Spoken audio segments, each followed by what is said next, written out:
Hello everybody and welcome back to another video. Today I will be doing the predictions for the final weekend of the Overwatch League season. It is week 18 of the regular season. After this weekend we will know who is in the play-ins, who is guaranteed a spot in the playoffs, and who will be missing out, as well as who will be playing for the Countdown Cup next weekend. I guess we won't know everybody yet. Who will be in the regular season playoffs, because points and stuff could change, but there's a good chance that it won't even matter, because there's a good chance that the teams on the outside won't even make it, and so there won't be any points up for grabs for any of those teams, but only time will tell.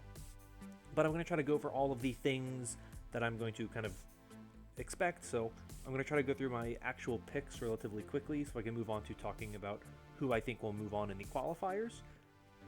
Or the regional knockouts, and then we'll take a look at where I think the teams will be standing in terms of the overall league standings by the end of the weekend. There's a lot of things I want to cover, so let's jump in and let's talk about everything.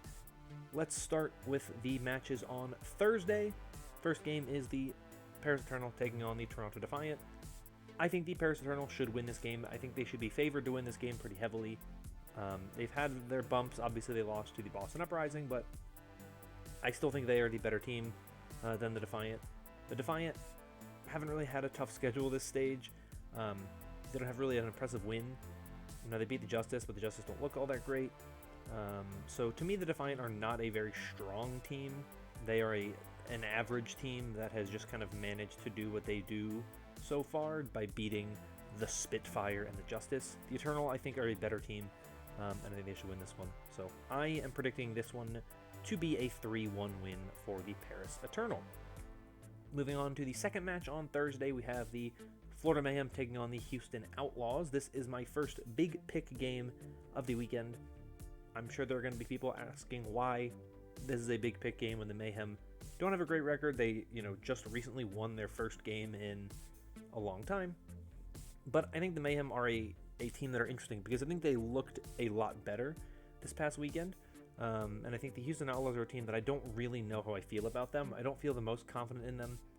Yes, they got a win already once in this tournament cycle, but it was against the Justice, who haven't looked very good, and they played the Atlanta Reign and it got completely rolled, so I don't know where they are. They beat a bad team and lost to a really good team, so I don't know who they are right now. I think they should be decent on Wrecking Ball compositions. We've seen Dreamer and Jonggu play them. We've seen them play a whole bunch of different things. I don't know what to expect. We haven't seen them in a week either, so it'll be interesting to see. I think this one could be pretty close. The Mayhem played the Reign very closely. I think the Reign are better than the Outlaws. So I'm going to give this one to the Outlaws, but I'm going to say it's a 3-2. Close series, could go either way, but I am going to favor the Outlaws for my first big pick of the weekend. Moving on to Friday, we have two APAC games happening on Friday. The first one is the Hangzhou Spark taking on the Chengdu Hunters. I've pretty much jumped off the Spark train. Thought they were doing pretty well for a while, but it just seems like the more time that goes on, they just look weaker and weaker and weaker, and I don't know exactly what the reasoning for that is, if there's a specific coaching thing that happened or just something going on, but June Joust, they did pretty well, and ever since then they've just not really been able to keep up with that level. The Chengdu Hunters, on the other hand, look like one of the best teams in the Overwatch League, potentially the favorites going into this tournament. We're not going to see Shanghai in this tournament. There's a good chance we won't see Dallas in this tournament, so Chengdu's kind of the team that really has the best shot at making it and getting in. And so for me, I actually really like the Hunters this weekend and in this tournament, and I think they're going to win this game. I'm going to say it's a 3-1 for the Hunters. Second APAC game on Friday is the LA Valiant taking on the Guangzhou Charge. I'm not even going to talk about this game in depth. These are two terrible teams, but the Guangzhou Charge shouldn't lose a map to the Valiant. They're not that bad. So 3-0 win for the Charge. Let's move on. Two games that are actually a little bit more interesting. London Spitfire take on the Paris Eternal. I say a little bit more interesting because it is only a little bit more interesting. I think this was a 3-1 the last time these teams played. Obviously, the Paris Eternal winning that one. The London Spitfire have not won a game yet this season. The two EU teams that have gone in opposite trajectories than we thought they would. The Eternal have looked like a really good team so far this season. The London Spitfire have looked like one of the worst teams this season. That was not where we expected them to be. Everyone kind of thought the Spitfire would be ahead of the Eternal. So this is the EU match, the second one, I believe, of the season. I just think the Eternal are better. There's no reason they should lose. They've looked strong this meta. I think it favors what they like to do, with Naga's Pharah looking very good. And I think that Dawn is a pretty strong ball player as well. I don't think the Spitfire are going to be able to check any of what the Eternal want to do. The Eternal are a bit of an aggressive team. I don't think the Spitfire are going to be able to stop that. And so I think this one should go to the Eternal. I'm going to say it's a 3-0. I definitely could see the Spitfire taking a map, but I don't think it's going to be particularly close as a series. Moving on, San Francisco Shock take on the Vancouver Titans. I don't think this is going to be a great match. Titans, of course, have a win finally, so the Bread Bowl a little bit tainted, but all in all, still a pretty weak team. Shock look very good. They have a very easy schedule this weekend. I think this should be a pretty easy win for them. They have not struggled against the Titans in a while. I don't think it's going to happen again. I'm going to predict a 3-0 for the Shock for this one. Final match on Friday is the Florida Mayhem taking on the LA Gladiators. I think this one has the potential to be a pretty good match, like I think the Outlaws Mayhem match could be. But I think the Gladiators are better than the Mayhem are, and they're better than the Outlaws.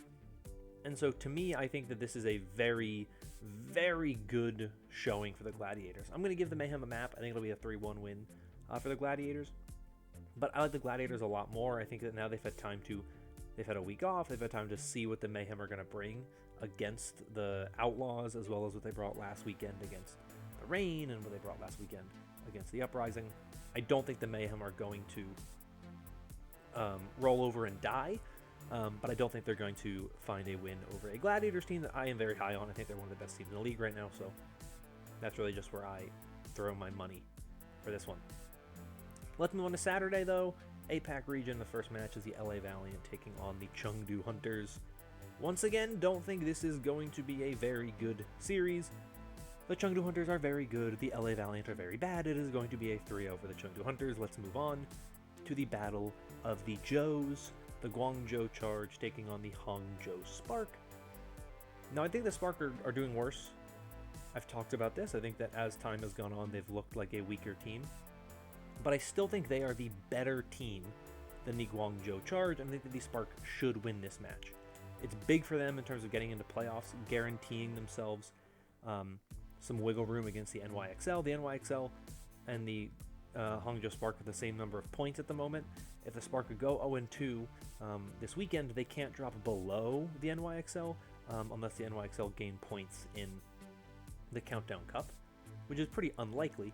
But if you're the Spark, you want to guarantee yourselves a spot as best you can, right? And getting a win, even if it doesn't guarantee you a spot, makes it a heck of a lot easier to guarantee yourselves a spot in the play-ins for the playoffs. So I think the Spark should win this one. I think they're a better team than the Charge. I don't think there's many people who would say otherwise. So for me, this is one that goes the way of the Spark. I'm going to say it's a 3-1. I think the Charge have shown some improvement, but I don't think it's enough. Let's move on, though, to the game we have been waiting for weeks now, for months now. It is the London Spitfire taking on the Vancouver Titans. This is my second big pick game of the weekend. No, it is not a battle between two winless teams like we had all kind of hoped it would be, but I think Avast put it very wonderfully on Plat Chat when he said it's almost kind of more important now, because if you're the London Spitfire and you go winless, you lost to a team that had one win when you went up against them, and it is definitively saying you're the worst team in the region. You've already proven you're not the best European team in the region. The Eternal have done that already. But you can't end the season with the same number of wins as the LA Valiant. Like, you can't do that, right? If you're the Spitfire, that's not at all an acceptable way to finish the season. Titans coming off a win. I don't think they look great. I think this is going to be a really close series. I think it'll be back and forth.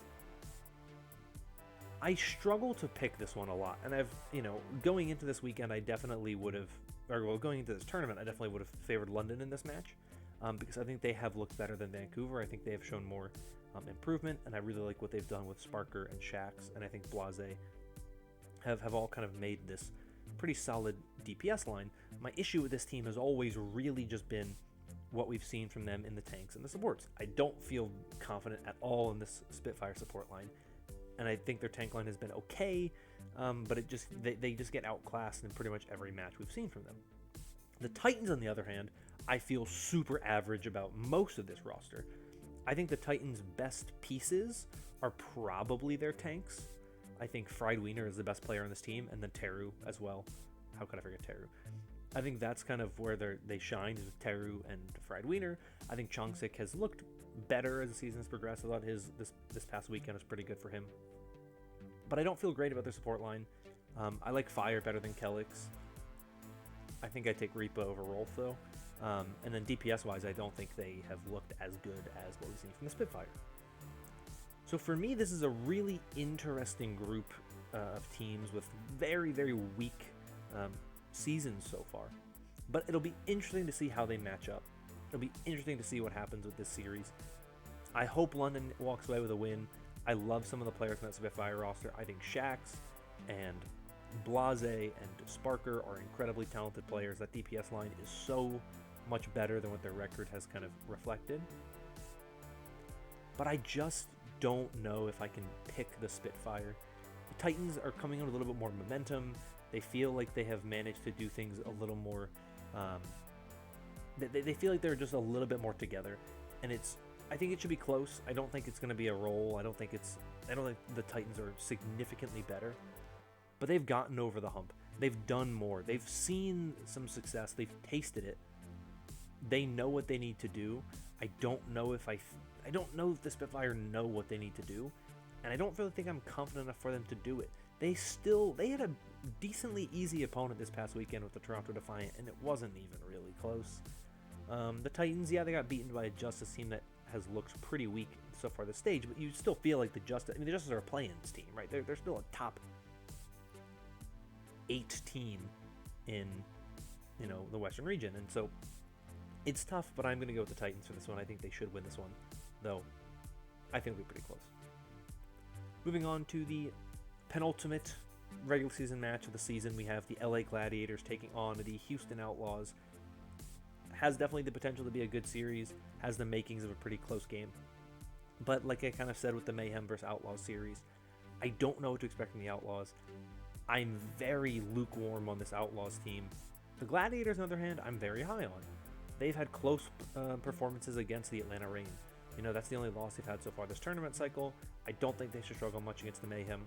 I think they're better than the Outlaws. We haven't seen them match up yet this season, so I'm not really comparing it to anything specific. I think it should be a decently close series, but I think that it will be the type of decently close series where consistently we see the Gladiators just better than the Outlaws. I think it's going to be a 3-1 for the Gladiators.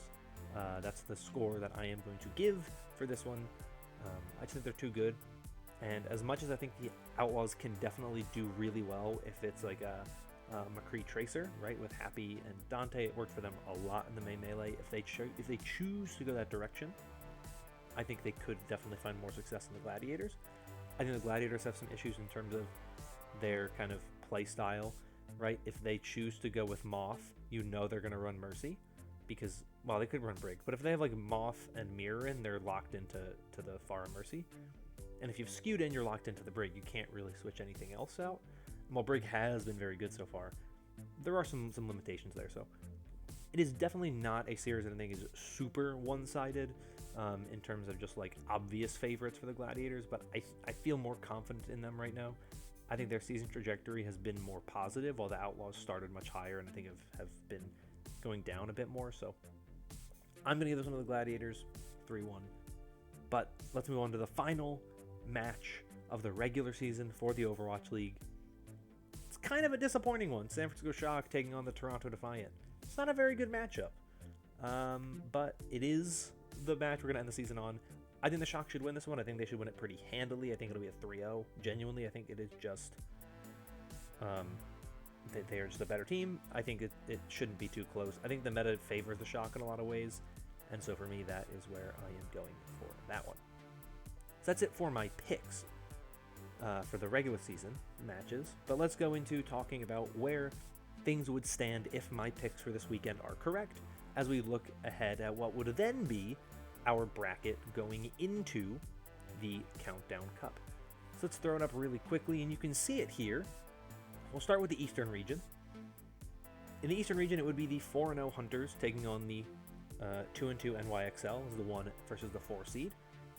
I think the Hunters should win that series. I don't think that's one that should be particularly close.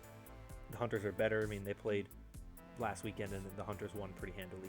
But it's a really big game for the NYXL if they can manage to make it into the tournament. I think they will, because I don't think the Spark are going to pass the NYXL. So that's just me. And they're ahead of the Dragons already. And I think that they should be able to make it, but I don't think they're going to pass the Hunters in any capacity. And then you did the Fusion versus the Dynasty. It was an incredible match last weekend. I think that if we get that one again, I'd be super excited for it. The Fusion got reverse swept. And that's pretty weak, and that's pretty bad. And the Dynasty have not really shown up much in the tournament games, or in these knockout qualifier type of matches. The Fusion have looked much better. Well, they looked good in their game they played the one time in the Melee against the Dragons, but they weren't able to kind of pull anything away. I think in a rematch, it's really one of two things that happens, and it's either the Fusion are able to just completely roll again and win things out, like we saw when they won the first 2 maps, and then they win that third map and go over the hurdle. Or I think the Dynasty just kind of realized, here's what we messed up on those first 2 maps. The first time we played, let's go out, and we just kind of roll them. It could be close. This one's really hard for me to predict, and we don't see either of these teams play this weekend, so I can't really go off of that. I think the Dynasty should win it. I think they are a little bit better than the Fusion, and I think that in a match like this one, where the Dynasty finally don't have to go up against the Dragons or the Hunters in a tournament cycle like this, I think the Dynasty should beat this Fusion roster, and so for me, that's where I'm going to go. So I think it's going to be the Hunters and the Dynasty advancing from the East. Let's move on to the West, where if my bracket or my picks end up happening, we wouldn't be seeing the Houston Outlaws playing in the Countdown Cup, but we would be seeing the Dallas Fuel. And so I think that'd be interesting. So it would be the Reign and the Shock as our 1 and 2 seeds, so they would not play in the first round. 3-seeded Gladiators take on the 6-seeded Toronto Defiant. I don't think that would be a very close series, and the Gladiators would win that one. I think they look a lot better. They should win that one, so that's a Gladiators win. Eternal versus the Fuel would be a very interesting matchup if this were to happen. If the Fuel can manage to make it into the Countdown Cup qualifiers, or the knockouts, I don't know if they would try to really go hard for trying to get Hawaii. I don't think they want to travel to Hawaii right now, just because they're at the point in the season where they're so close to playoffs. They know they're a really good team. It would be a better use of their time to just not make it and to try to integrate Pine into this roster now that he is in Dallas. But if they can make the qualifier matches, I think your goal, if you make these qualifier matches, 100% is play Pine. Because you don't care if you win or lose. You've already won a tournament cycle. You've already locked yourselves in as the number 1 seed in your region, so it doesn't really matter how you do in your tournament. And if you don't really want to go to Hawaii, which I think you shouldn't if you're the Fuel, the best thing to do is just let's go into this tournament game where there is no pressure. There's no expectations for us to win this game. We don't want to win this game, or we don't really care about winning this game. You throw Pine in, and you just let him play, and you see what happens. The Eternal beat them the last time they played. I think, that some of that was the Fuel not trying as much. The Eternal are a lot more determined, I think, to win a game like this than the Fuel are, just because the Fuel don't really need it. And so, I think the Eternal would win this game, but I would like to see the Fuel play this weekend, because I would like to see them start to integrate Pine into this roster. I think the best way to do it, obviously, is just to kind of get those nerves off and be like, look, we're going to play in a game. if we win, we win. If we lose, it doesn't matter, right? It's not going to impact our season if we win or lose this game, but it's a lot better, I think, to let Pine's first match back not be a game in the playoffs, right? In, you know, the live in front of a crowd playoffs. I think it's a lot better to just put them in a game like this one, where if they win, they, you know, okay, they play a second game against the Reign. If they lose, whatever, they don't want to go to Hawaii anyways, it doesn't matter. So I'm going to say the Eternal win this one, but my eyes would be on the Fuel and Pine if he plays, which I think he would if they do make the tournament. So then we would have the Shock against the Gladiators and the Reign against the Eternal. Reign Eternal, I'll talk about that one first. Reign, I think, win that one. I think they're the better team. I think they look a lot better. I think they have looked like arguably the best team in the league this tournament cycle, and definitely the best team in North America. So I think they should win that one pretty convincingly. Shock versus the Gladiators would be the interesting one. They've split the season series. Gladiators won the most recent one. Shock won the first one they played. So I'm really curious to see what happens with these two teams if they do match up. Who wins, who loses. I feel like the Shock should be favored right now, despite the fact that the Gladiators won the more recent one. I think the Shock are a more well-rounded team. I think the Shock have a much higher ceiling, and I think that they can run a lot more things. The Gladiators, like I said before, with that support line issue, it worries me a little bit more. Yes, the Shock probably wouldn't be playing FD God in a meta like this. They'd probably be running the Twilight Violet backline, because that's really good for a Brig Zen or Brigana backline, or even like if they need to run BAP. You know, you can run the ones you really need, and if you need Mercy, I mean, we've seen Violet and Twilight play Mercy, so I think that would probably be the support line they run, and I think that mechanically that's probably the best support line they can run. And the Gladiators, I have a little bit more concern about them just because I don't feel the most confident in their compositions. I don't like the Pharah Mercy if that's all you are going to run, and if you have Mirror and Malthin, that's really all you're going to run, most likely. I think they need more flexibility in terms of who can play that Pharah role, and if they can kind of switch off, because Mirror is not really going to be someone who plays your Tracer, or other heroes like that, or a Sombra. That's going to be your Kevster or your Bird Ring, and you can only have one of those in if you have Mirror in, so I think the Shock may actually make a tournament this time around. I'm feeling like it's going to be the Hunters and the Dynasty, and the Reign and the Shock.